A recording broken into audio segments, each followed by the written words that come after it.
The great night came, and all whom we had invited were there.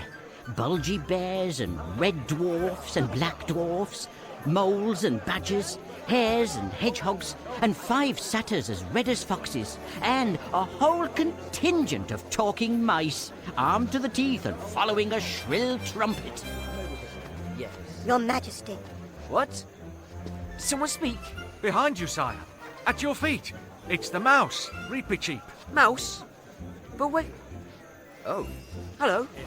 There are 12 of us, sire, and I place all the resources of my people unreservedly at your Majesty's disposal.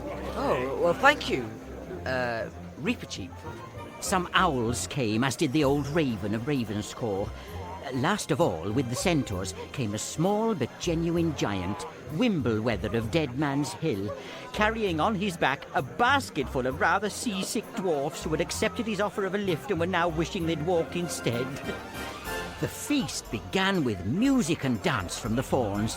I could tell from his expression that Caspian had never seen the likes of them before, with their curly heads and little horns, their naked torsos and their legs and feet like those of goats.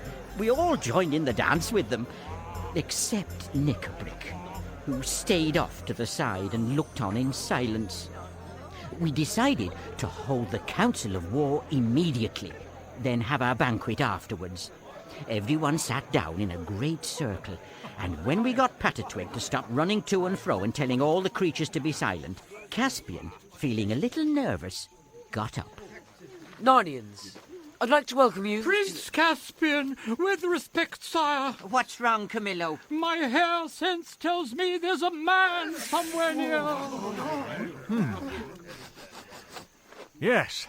Smells like a man, and yet not quite like a man. Whatever it is, Truffle Hunter, it is getting steadily nearer. 2 badgers, and you 3 dwarfs, with your bows at the ready, go softly off to meet it. There's no need. I'm here, and unarmed. Dr. Cornelius! Hello, my prince. A renegade dwarf, a half and half. Shall I pass my sword to his throat? Be quiet, Nickabrick. The creature can't help its ancestry. Oh, this is the greatest friend and the saviour of my life. And anyone who doesn't like his company may leave my army at once. Oh, dearest Doctor, I am glad to see you again. However did you find us out? By a little use of simple magic, Your Majesty. But there's no time to go into that now. We must all fly from this place at once. You're already betrayed, and Miraz is on the move. Before midday tomorrow, you will be surrounded. Betrayed? By whom? Another renegade dwarf, no doubt. No, by your horse, Destria. The poor brute knew no better. He went dawdling back to his stable in the castle, and then the secret of your flight was out. I made myself scarce, having no wish to be questioned about it in Miraz's torture chamber. I had a pretty good guess from my crystal as to where I should find you, but all day, and that was the day before yesterday, I saw Miraz's tracking parties out in the woods. And yesterday I learned that his army is out. I don't think some of your pure-blooded dwarfs have as much woodcraft as might be expected. You left tracks all over the place. Great carelessness. At any rate, something has warned Miraz that old Narnia is not as dead as he'd hoped, and he's on the move. Hurrah! Let them come. All I ask is that the king will put me and my people in the front. What on earth? Oh, by the lion, it's a mouse. Signor Mouse, I desire your better acquaintance. I am honoured by meeting so valiant a beast. My friendship you shall have, learned man, and any dwarf or giant in the army who does not give you good language shall have my sword to reckon with. Is there time for this foolery? What are our plans? Battle or flight? Battle if need be, but we're hardly ready for it yet, and this is no very defensible place. Yes, well, I don't like the idea of running away. Hear him. Whatever we do, don't let's have any running, especially not before supper. And not too soon after it, neither. Well said, Bear. Thank you, Glennstorm. But those who run first do not always run last. And why should we let the enemy choose our position instead of choosing it ourselves? Let us find a strong place. Glenstorm's advice is wise, Majesty. Very wise. But where are we to go to? Your Majesty, and all you variety of creatures, I think we must fly east. and down the river to the great woods. The Telmarines hate that region. They've always been afraid of the sea and of something that may come over the sea. That is why they have let the great woods grow up. If traditions speak true, the ancient Cair Paravel was at the river mouth. All that part is friendly to us and hateful to our enemies. We must go to Aslan's How. Aslan's How? What is it? It lies within the skirts of the great woods, and it is a huge mound which Narnians raised in very ancient times over a very magical place, where there stood, and perhaps still stands, a very magical stone. The mound is all hollowed out and contains galleries and caves, and the stone is in the central cave of all. There is room in the mound for all our stores, and those of us who have most need of cover and are most accustomed to underground life can be lodged in the caves. The rest of us can lie in the wood. At a pinch, all of us, except this worthy giant, could retreat into the mound itself, and there we should be beyond the reach of every danger except famine. It's a good thing we have a learned man among us. Soup and celery. I wish our leaders would think less about these old wives' tales and more about victuals and arms.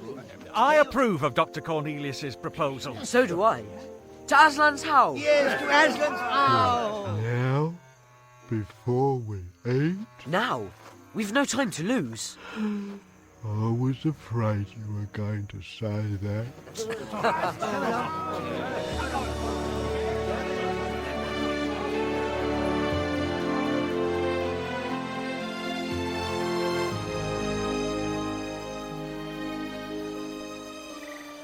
What's wrong, Truffle Hunter? You look thoughtful.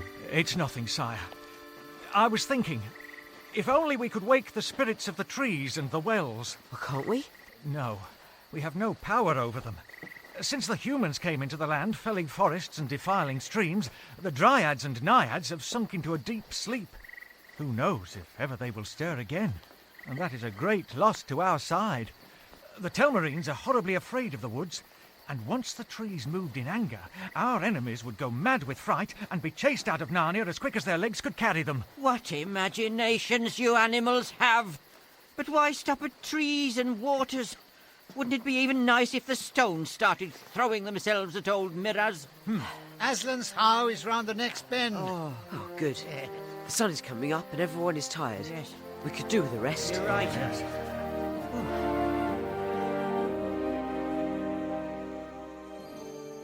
Aslan's How was certainly an awesome place. You don't have to explain it, Trumpkin. We know it well. Wait, Edmund. Perhaps we don't. Huh? Everything has changed, remember? Oh, yes. Good point.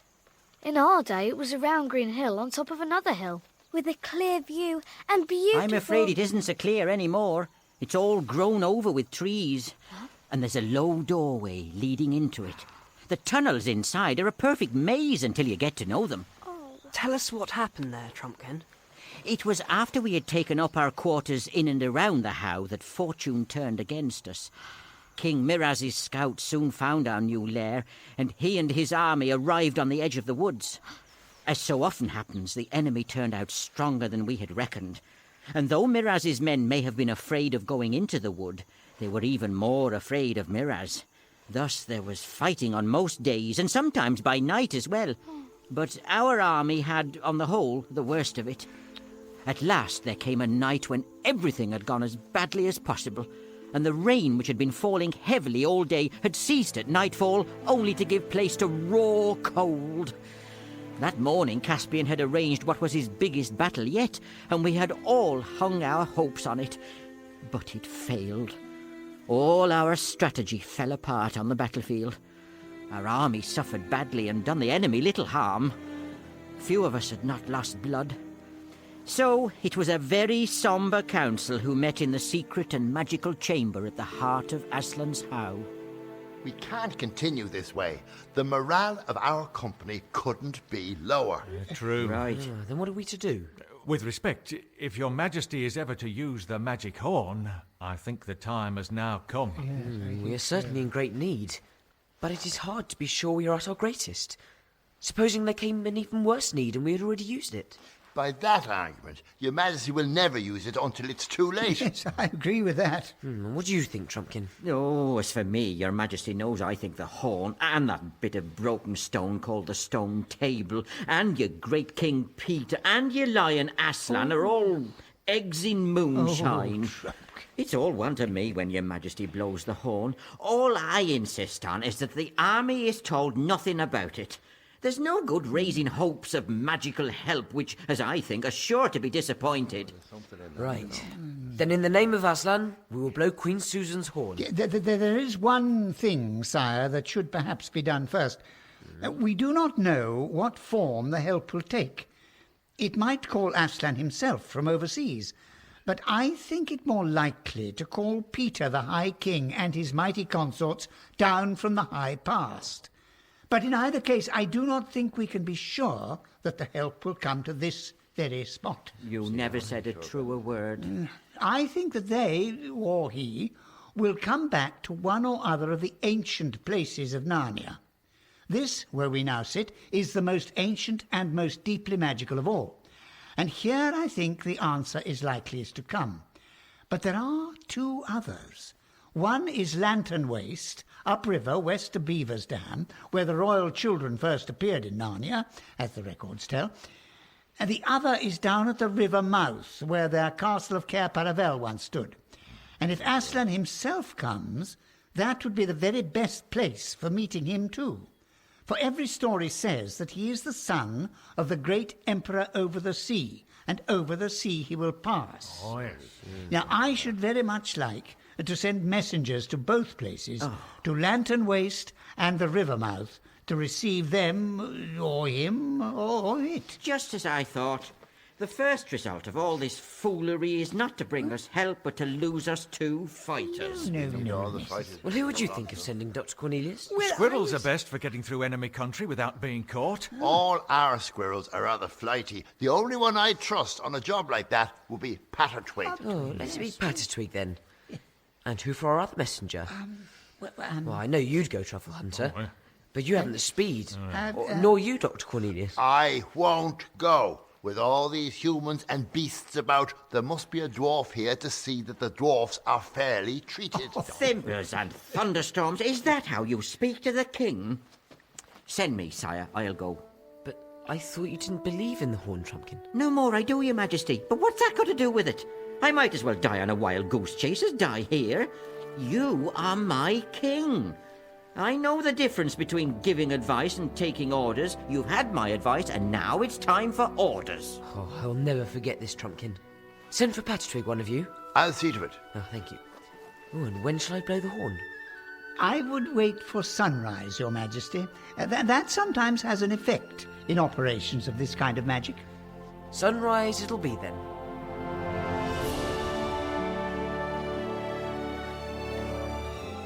And so I put a crust or two in my pocket, left behind all weapons but my dagger, and took to the woods in the grey morning. I'd been plugging away for many hours when there came a sound that I'd never heard the like of in my born days. Hey, I won't forget that.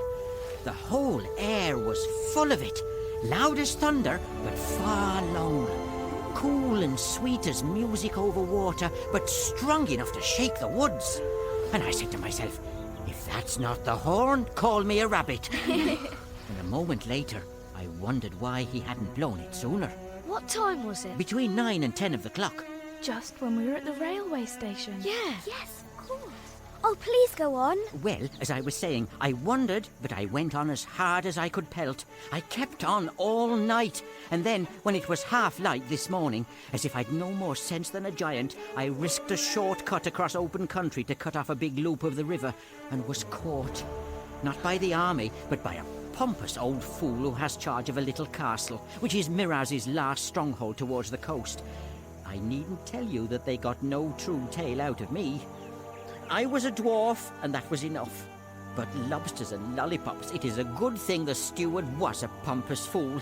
Anyone else would have run me through there and then, but nothing would do for him short of a grand execution, sending me down to the ghosts in the full ceremonial way. And then this young lady does her bit of archery, And it was pretty shooting, let me tell you. And here we are. And without my armour, for of course they took that. So it was your horn suit that dragged us all off that seat on the platform yesterday. I can hardly believe it, yet it all fits in. Yes, it does. I don't know why you shouldn't believe it, if you believe in magic at all. Aren't there lots of stories about magic forcing people out of one place and into another? Yes. We had to come, just like that. I suppose what makes one feel so queer is that in the stories, it's always someone in our world who does the calling. Golly, it's a bit uncomfortable to know that we can be whistled for just like that. It's worse than what Father says about living at the mercy of the telephone. But we want to be here, don't we? If Aslan wants us. Yeah. Meanwhile, what are we to do? I suppose I'd better go back to King Caspian and tell him no help has come. No help. But it has worked, and here we are. Yes, to be sure.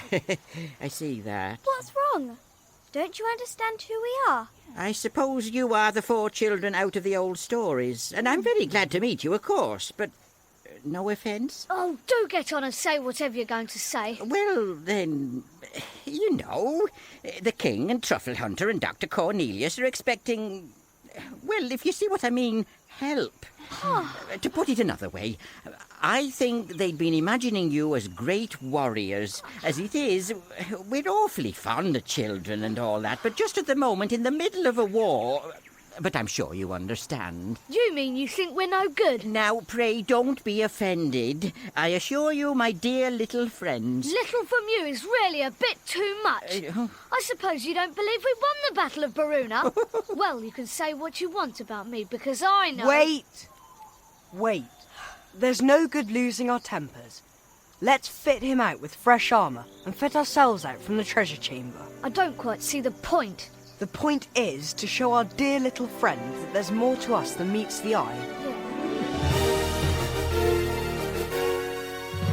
I'll say there's more to you than meets the eye. A copper helmet, gold on the hilt of a sword. I've never seen, much less worn, such wealth in all my life. Ooh, it would never do to let Knickerbrick see this, never. You're comfortable then? The mail, helmet and sword suit you? Oh, I should say so. How about you, Ed? Are you satisfied with your sword and shield? Yes, Peter. I'm still happy to be the one No, Peter. I'll do it. Do what? What are you two talking about? Well, kids like us don't often have a chance of meeting a great warrior like you. Would you have a fencing match with me? What? It would be frightfully decent. But, lad, these swords are sharp. I know, but I'll never get anywhere near you. And you'll be quite clever enough to disarm me without doing me any damage. It's a dangerous game.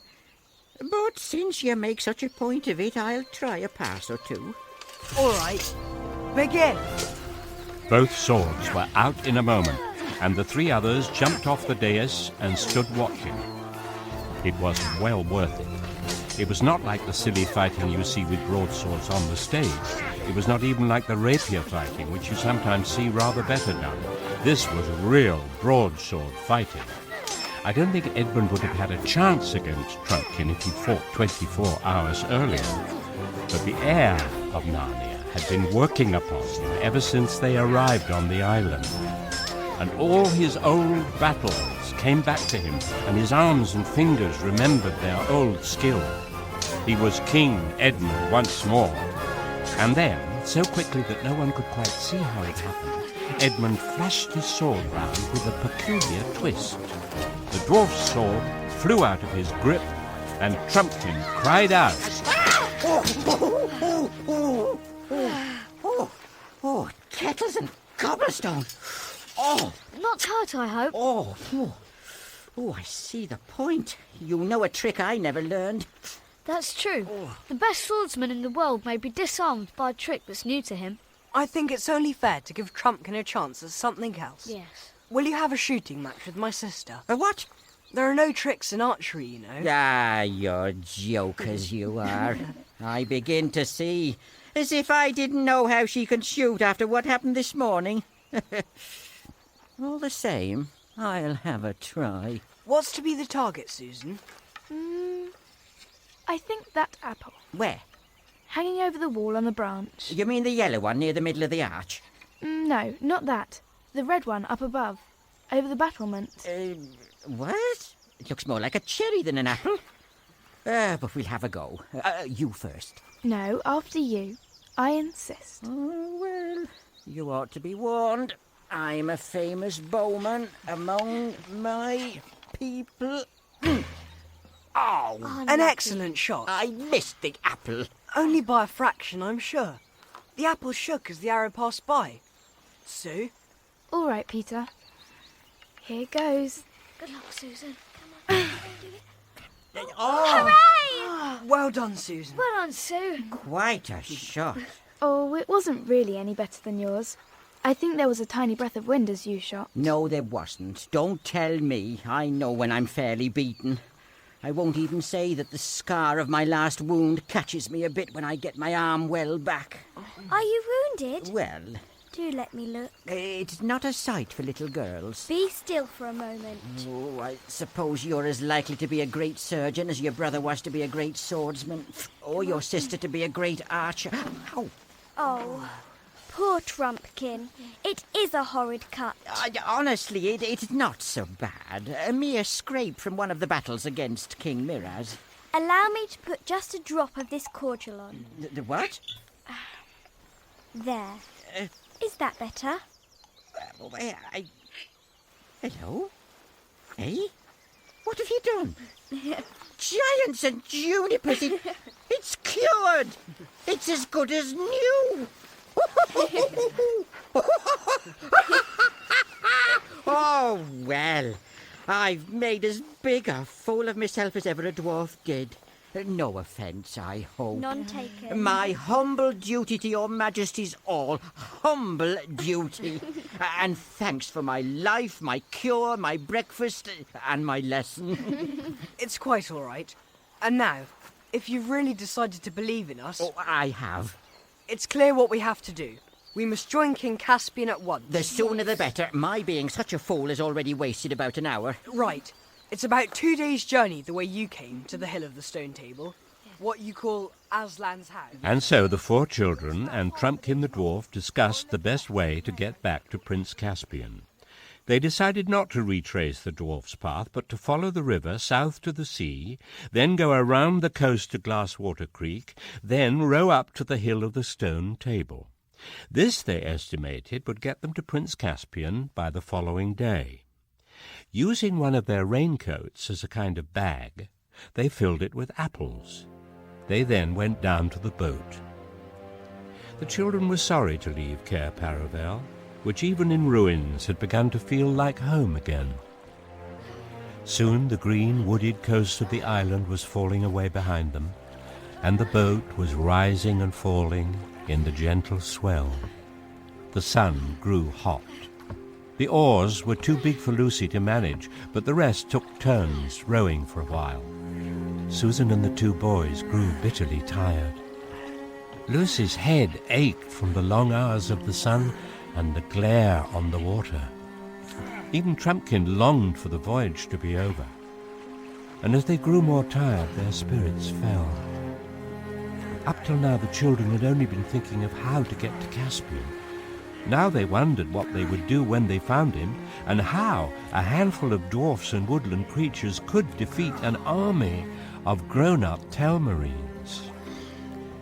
Twilight was coming as they rowed slowly up the windings of Glasswater Creek. They went ashore at last, far too tired to attempt lighting a fire, and even a supper of apples seemed better than trying to catch or shoot anything. After a little silent munching, they all huddled down together between 4 large beech trees. Everyone except Lucy went to sleep at once. Lucy, being far less tired, found it hard to get comfortable. Also, she'd forgotten till now that all dwarfs snore. Through a gap in the branches, she could just see a patch of water in the creek and the sky above it. Then, with a thrill of memory, she saw again, after all those years, the bright Narnian stars, 3 of the summer constellations, the ship, the hammer, and the leopard. Instead of getting drowsier, she was getting more awake, with an odd, nighttime, dreamish kind of wakefulness. Hardly knowing why she did it, she got up quickly and walked a little distance away from the camp. This is lovely. It's so cool and fresh. And what are those delicious smells? Oh, hello, Nightingale. Are we the only ones awake in the whole forest? Ah, the trees. I often spoke to you in the night, didn't I? I remember how each of you would talk, if only you were awake.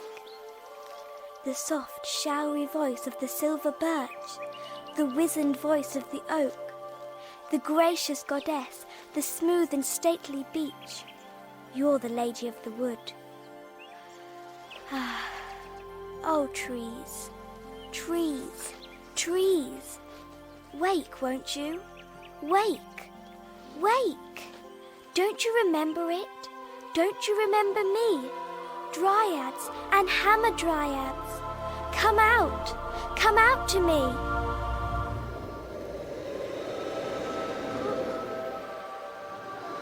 Oh.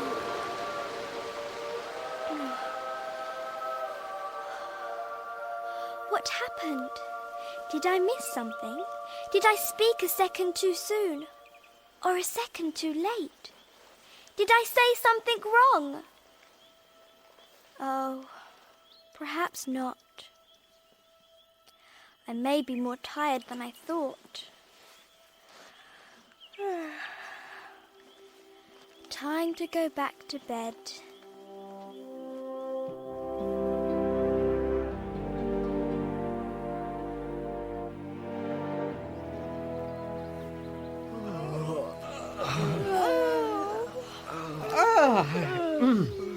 Oh, now.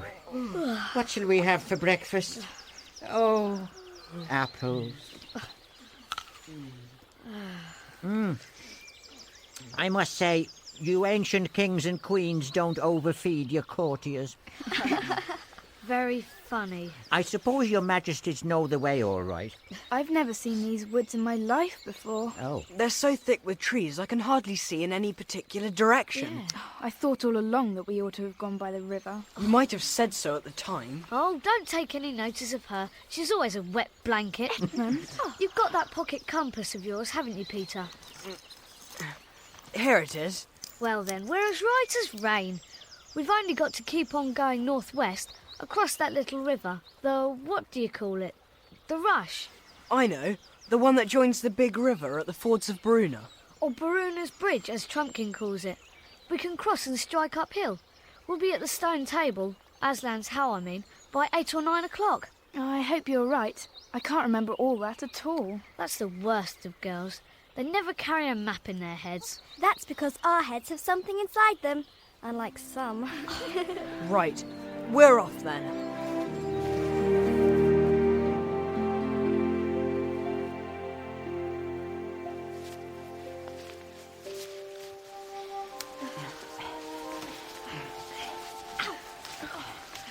Stop! What's the matter?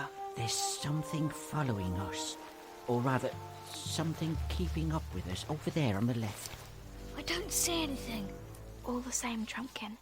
You and I better each have an arrow in the string. A good idea, Your Majesty. Right. Ready? Let's move on. But keep a sharp lookout. Yes.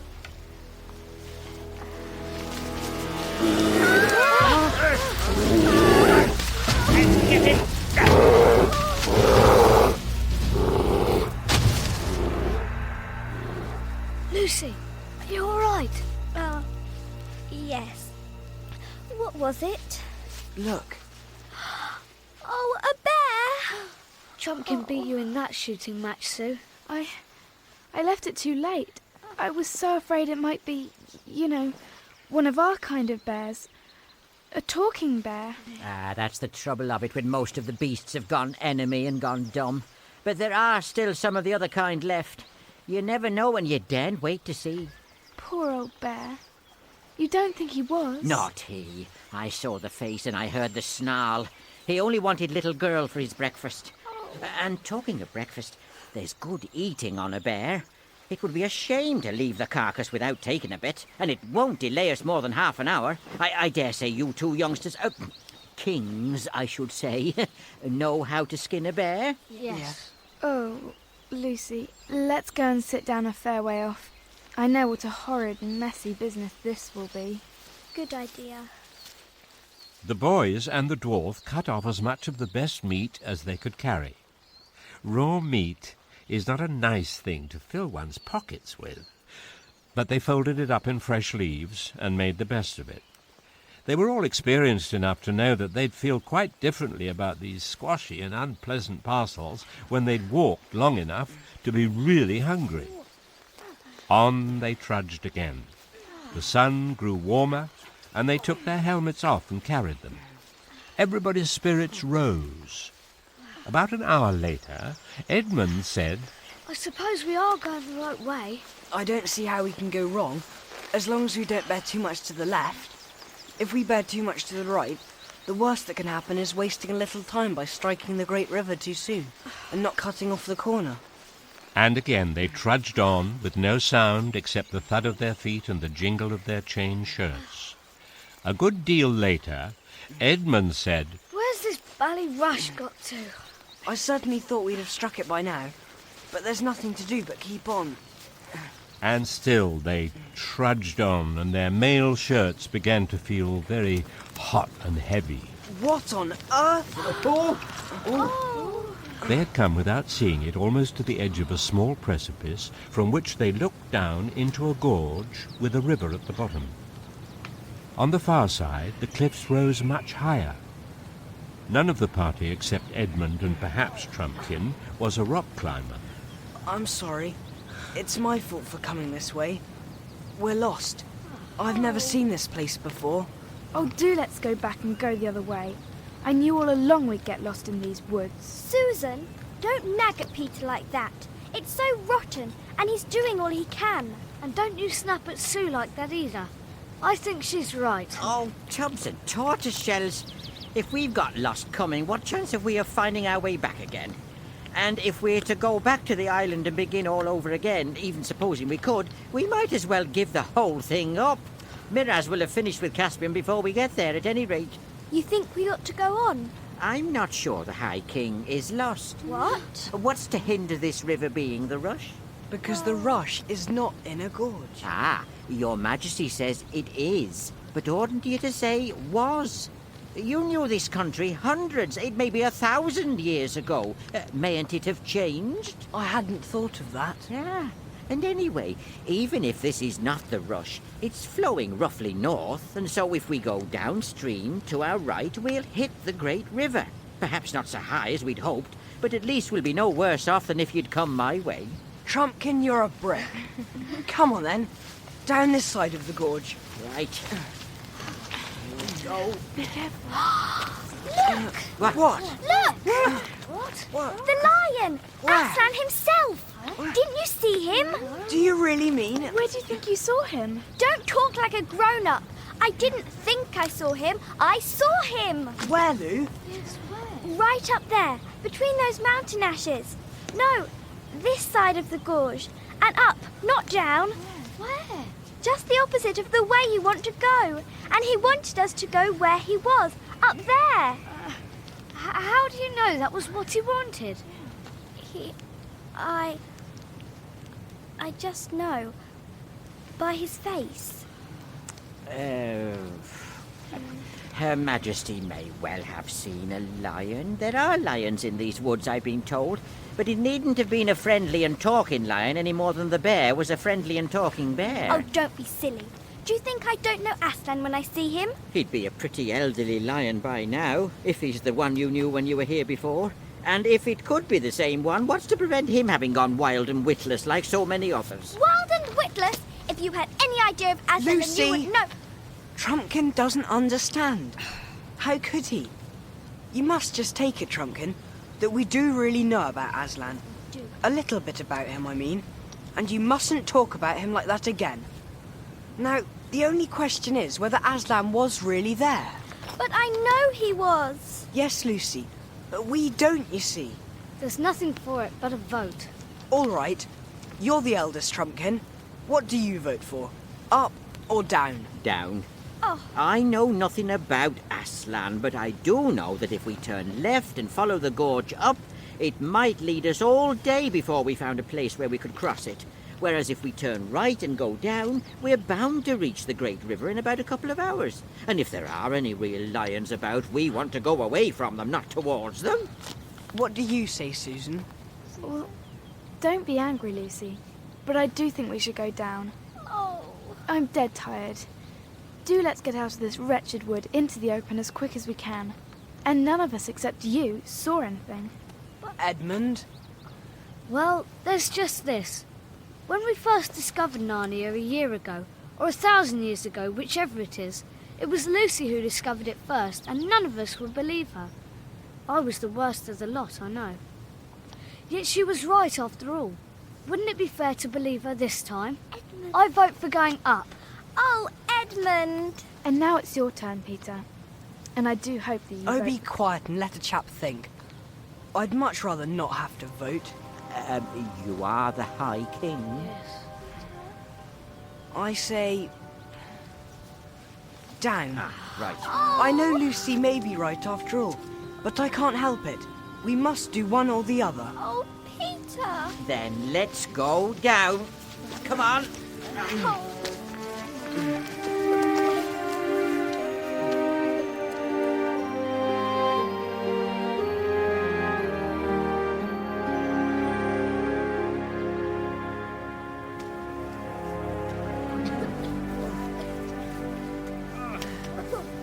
To keep along the edge of the gorge was not so easy as it had looked.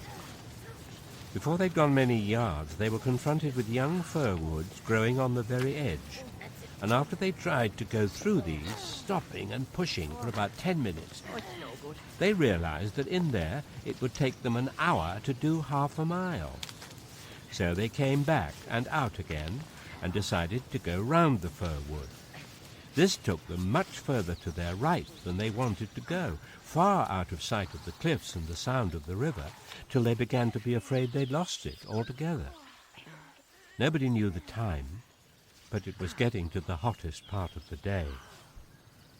When they were able at last to go back to the edge of the gorge, they found the cliffs on their side of it a good deal lower and more broken. Soon they found a way down into the gorge and continued the journey at the river's edge. As they went on, the rush began to fall more and more steeply. Their journey became more and more of a climb and less of a walk. In places even a dangerous climb over slippery rock with a nasty drop into dark chasms and the river roaring angrily at the bottom. It was maddening. Everyone knew that if once they were out of the gorge on that side, they would have only a smooth slope and a fairly short walk to Caspian's headquarters. But the cliffs remained cruel, and no break appeared. Of course, if the children had attempted a journey like this a few days ago in England, they'd have been in trouble. I think I've explained before how Narnia was altering them. Even Lucy was by now, so to speak, only 1/3 of a little girl going to boarding school for the first time, and 2/3 of Queen Lucy of Narnia. Finally, the river gorge had just made a bend, and the whole view spread out beneath them. At last! Oh, hurrah! Those are, or were the fords of Baruna over there? And there's the bridge. Yes.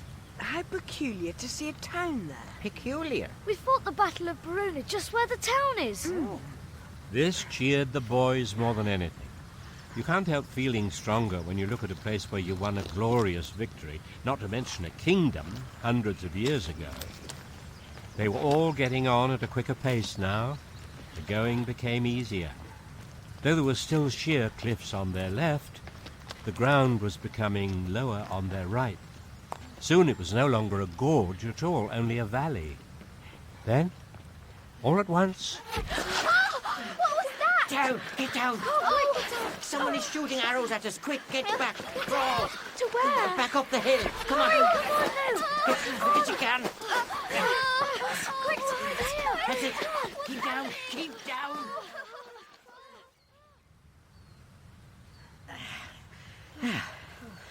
Whoever is loosing those arrows doesn't seem to be following us. That's a relief. They're only sentries, I expect. But it means that Miraz has an outpost down there. Oh, bottles and battledores. It was a near thing. I ought to have my head smacked for bringing us this way at all. Oh, on the contrary, Your Majesty. For one thing, it wasn't you. It was your royal brother, King Edmund, who first suggested going by Glasswater. I'm afraid Trumpkin's right. And for another, if we'd gone my way, we'd have walked straight into that new outpost, more likely, or at least had just the same trouble avoiding it. Now, I think this Glasswater route has turned out for the best. Blessing in disguise. Some disguise? Ah, well, I suppose we'll have to go right up to the gorge again now. Lucy, you're a hero. That's the nearest you've got today to saying, I told you so. Let's get on. And as soon as we're well up into the forest, I'm going to light a fire and cook supper. And I have no doubt that after a good night's sleep, we'll reach King Caspian tomorrow. Yes, Come on. Come on.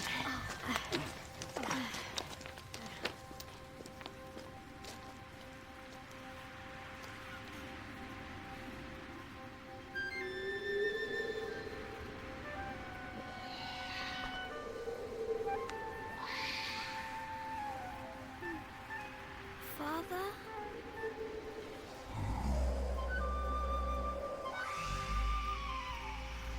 Peter? Oh, where am I? A wood? Yes. We're still in Narnia. But what do I hear?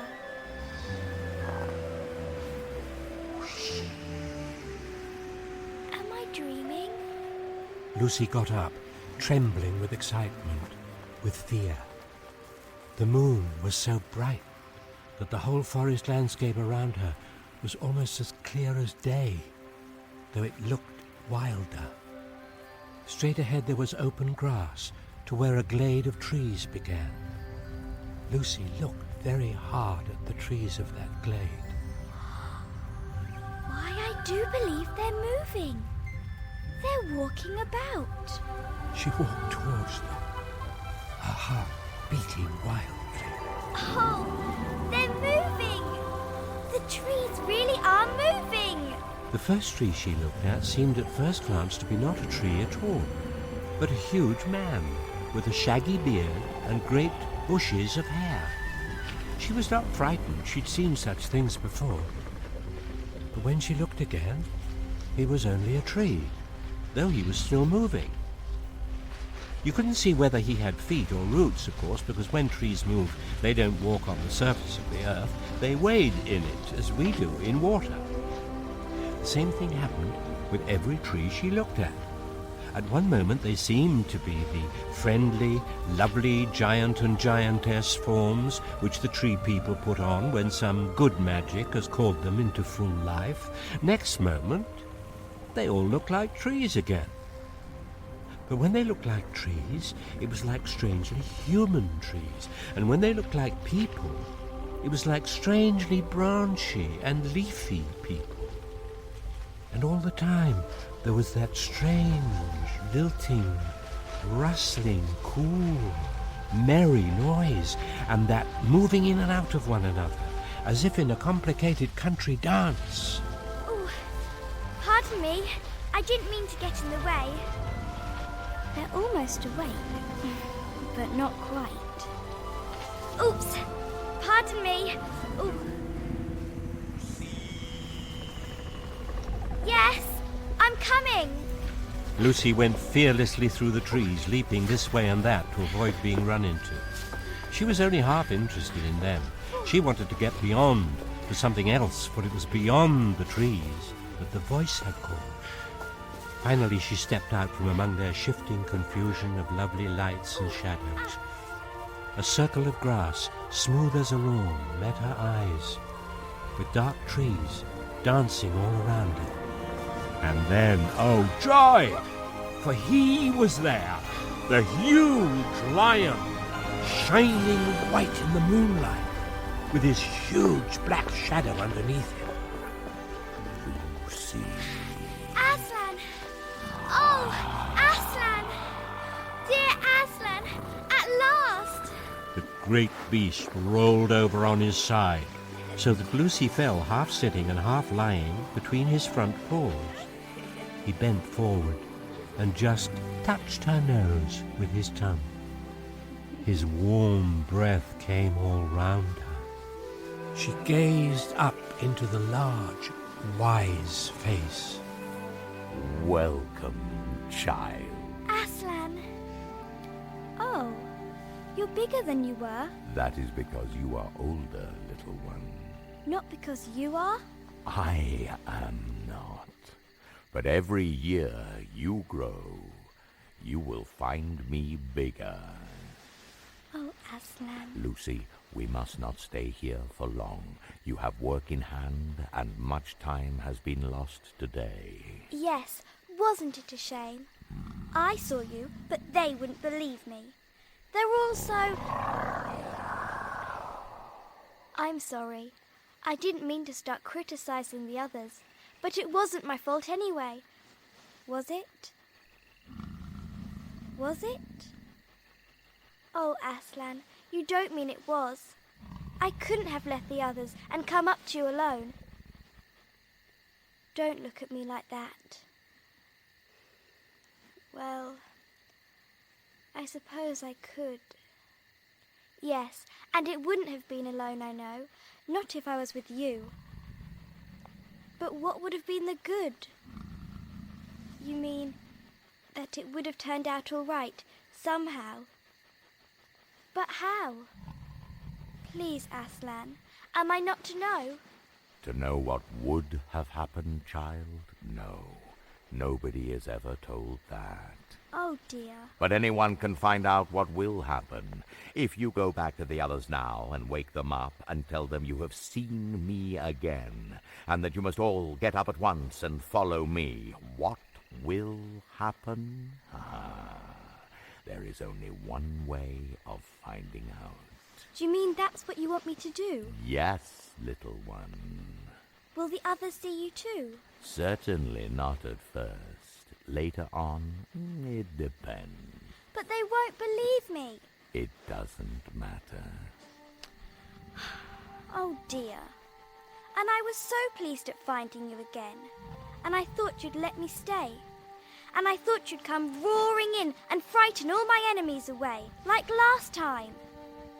And now everything's going to be horrid. It is hard for you, little one. But things never happen the same way twice.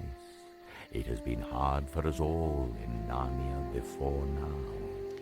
Yes, Aslan. I'm sorry. I'm ready now. Now you are a lioness. And now all of Narnia will be renewed. But come, we have no time to lose. I will walk with you to the edge of your camp. Then you must awaken the others and tell them to follow. If they will not, then you, at least, must follow me alone. All right, Aslan. I mustn't think about it. I must just do it. Peter? Peter! Wake up! Quick! Aslan is here. He says we've got to follow him at once. Certainly, Luke. Whatever you like. Oh, Peter. Susan. What? Aslan is here. He says we've got to follow him. You've been dreaming, Lucy. Go to sleep again. Edmund? What's wrong? Aslan is here, and he wants us to follow him at once. Aslan? Where? There. Where? Right there. Don't you see? Just this side of the trees. No. There's nothing there. Oh. You've got dazzled and muddled with the moonlight. One does, you know. I thought I saw something for a moment myself. It's only an optical... what do you call it? I can see him all the time. He's looking straight at us. Then why can't I see him? He said you might not be able to. Why? I don't know. That's just what he said. Oh, bother it all. I wish you wouldn't keep on seeing things. But I suppose we'll have to wake the others. Right, everyone up. Wake up. Peter, Susan, Trumpkin. Oh, pickles and pumpkins. Lucy's trying to tell us something. What? I'm only trying to say that Aslan is here and he wants us to follow him. Aslan? Where is he then? Over there. Where? I can't see anything. Can you, Susan? No, of course I can't. Because there isn't anything to see. But she's been dreaming. Oh. Do lie down and go to sleep, Lucy. I do hope that you will all come with me because I'll have to go with him whether anyone else does or not. Don't talk nonsense. Of course you can't go off on your own. Don't let her, Peter. She's being downright stubborn. I'll go with her if she must go. She's been right before. I know she has. And she may have been right this morning. We suddenly had no luck going down the gorge. Still, at this hour of the night. And why should Aslan be invisible to us? He never used to be. It's not like him.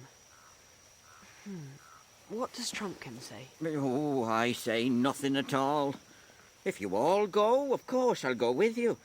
And if your party splits up, I'll go with the High King. That's my duty to him and King Caspian. But if you ask my private opinion, I'm a plain dwarf who doesn't think there's much chance of finding a road by night where you couldn't find one by day. And I have no use for magic lions, which are talking lions and don't talk, and friendly lions, though they don't do us any good, and whopping big lions, though nobody can see them. It's all bilge and beanstalks as far as I can see. Oh, he's beating his paw on the ground for us to hurry. Oh. We must go now. At least I must. You've no right to try and force the rest of us like that. It's 4-1, and you're the youngest. Oh, come on. We've got to go. There'll be no peace till we do. All right. On the march, then. All right. Supposing I start behaving like Lucy, I might threaten to stay here whether the rest of you went on or not. I jolly well think I shall. Oh. Obey the High King, your majesty, and let's be off. If I'm not allowed to sleep, I'd as soon march as stand here talking. All right, Lucy. Which way? He's over there. Wait. He's turning now. We're to follow him through those trees. They were dancing a moment ago. Dancing? Dancing? They're not dancing now. Cobbles and kettle drums. We're headed straight for the gorge, I know it. I hope this madness isn't going to end in a moonlight climb and broken necks. For a long way, Aslan went along the top of the precipices. Then he came to a place where some little trees grew right at the edge. He turned and disappeared among them. Lucy held her breath, for it looked as if he'd plunged over the cliff. But she was too busy following him to stop and think about this. She quickened her pace and was soon among the trees herself. Lucy, look out for goodness sake. You're right on the edge of the gorge. It's all right. No, she's right, Peter. Look, it's a steep path. Well, I never. It goes slantwise down into the gorge between the rocks. You'd never see it unless you were looking for it.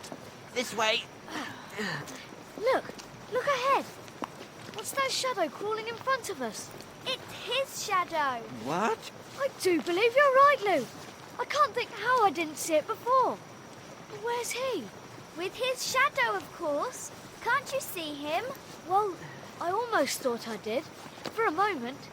It's such bad light. Oh, get on, King Edmund, get on. But it's so steep. I'm liable to fall. Oh, do stop grousing, Susan. Give me your hand. Why, a baby could get down here. Listen! In a few minutes, they were at the bottom, and the roaring of water filled their ears. Treading delicately like a cat, Aslan stepped from stone to stone across the stream. In the middle, he stopped, bent down to drink, and as he raised his shaggy head dripping from the water, he turned to face them again. It's him! I see him! Oh, Aslan! What? You see Peter? Peter? Where? He stopped for a drink, but now he's moving up the far side of the rush. I think I saw something, but it's so tricky in the moonlight.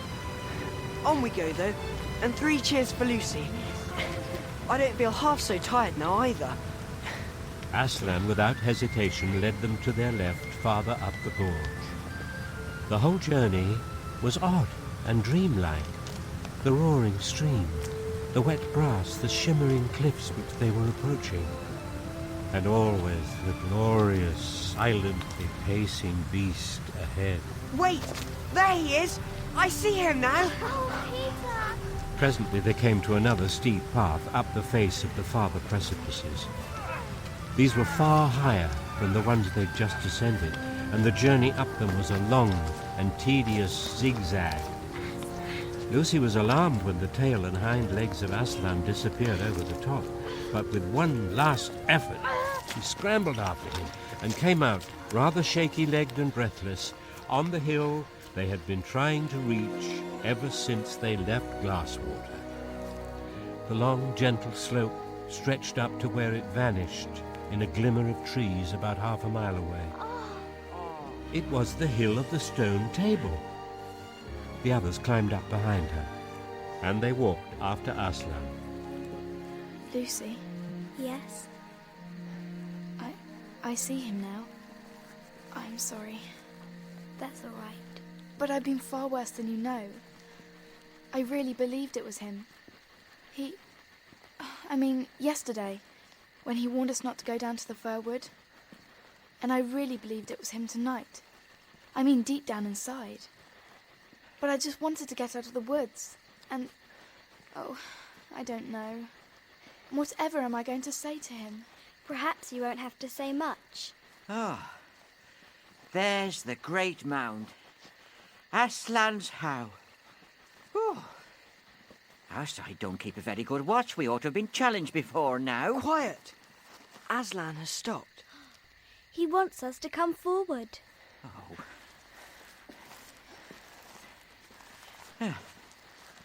Oh, Aslan. I'm so glad. And I'm so sorry. I've been leading them the wrong way ever since we started, and especially yesterday morning. My dear son, Edmund. Aslan? Well done. Oh, thank you, Aslan. Susan, come closer. Oh, Aslan. You have listened to your fears, child. Come, let me breathe on you.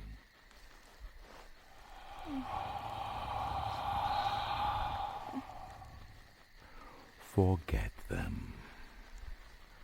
Are you brave again? A little, Aslan. And now, where is this little dwarf? This famous swordsman and archer who does not believe in lions? Come here, son of Earth. But Come here! Raise some wreckage. The children, who knew Aslan well enough to see that he liked the dwarf very much, were not disturbed. But it was quite another thing for Trumpkin, who'd never seen a lion before, let alone this lion. What are you doing? Aslan pounced. Have you ever seen a very young kitten being carried in the mother cat's mouth? It was like that. The dwarf, hunched up in a little miserable ball, hung from Aslan's mouth. The lion gave him one shake, and all his armour rattled like a tinker's pack, and then, presto, the dwarf flew up in the air. He was as safe as if he'd been in bed, though he didn't feel so. As he came down, the huge, velvety paws caught him as gently as a mother's arms and set him right way up on the ground. Son of Earth, shall we be friends? Yes. Now the moon is setting. Look behind you. There is the dawn beginning. We have no time to lose. You three, you sons of Adam and son of earth, hasten into the mound and deal with what you will find there. Yes, Aslan. Yes, Aslan. But what do you want us to do, Aslan? Wait and watch.